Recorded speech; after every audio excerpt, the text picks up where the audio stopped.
What is it you want to ask about? Well, since it's the start of a new year, do you have a prophetic word for 2017?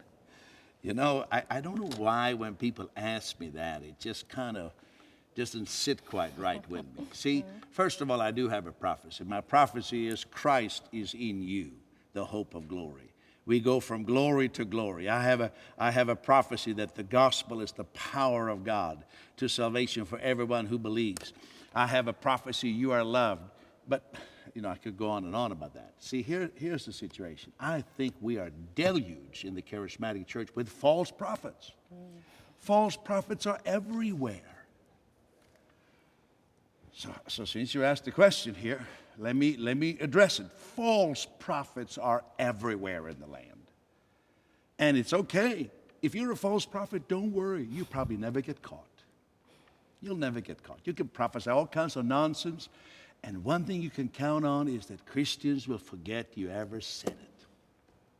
You know, I know one preacher who's well known on television, he prophesied in 1989. 1989, he prophesied that Fidel Castro would be dead in the 1990s, and he would unleash a great revival. But you see, when 1999 came to an end, nobody held that well-known preacher accountable, so he still keeps prophesying nonsense. I just heard about somebody prophesying some Baal altars being established in Manhattan.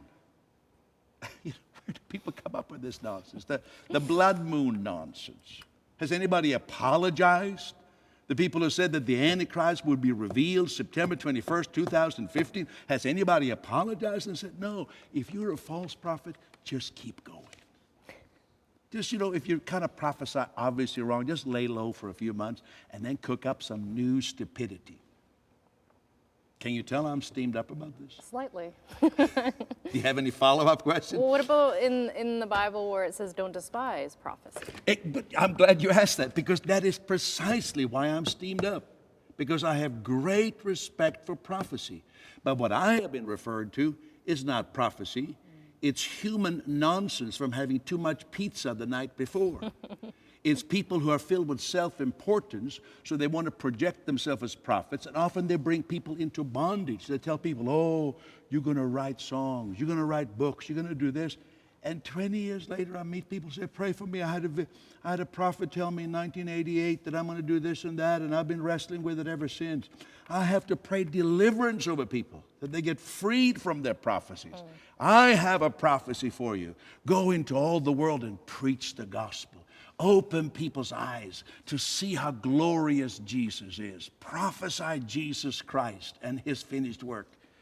Amen. I'm supposed to teach something else here, Megan. That's okay. You're teaching. You're already teaching. Okay. So if people don't like what I said, what should they do? I don't know. Should they write to us? Yes, we want to hear from you. If somebody's really mad at me what I said, we can even read it. Absolutely. Will you promise to read it? I'll read it. Make sure to send all your comments Okay. this way to me. It might take a while. We may sort through, but we'll get to it. I want to hang on to one of my prophecies, though, that I received. Which one's that? That somebody was going to give me a house. Really? Yeah. Yeah, but I thought that was a time-limited prophecy. Yeah, I told slightly. your husband that it was supposed to happen in 1 year. That's like 15 years ago. Yeah, I was that's there true. when you received the I know, prophecy. I But know. anyhow, maybe it's the next century or something. Maybe. Folks, when you speak in the name of God, make sure it's God and not yourself, because you're an embarrassment otherwise. And people, don't be so hungry for someone to give you a little private prophecy, you see, or some little private insight. You have the revelation of Jesus Christ, the living word and the written word, and then God can speak prophetically to you, like we find the Apostle Paul, but he wasn't promised a new house. He was promised persecution. He was promised pain, that his hands would be tied. So you know, he didn't get any prophecy, the Apostle Paul, some encouraging, oh, you're going to write letters, they're going to be famous. No, none of that. He says, you are going to suffer for my name's sake.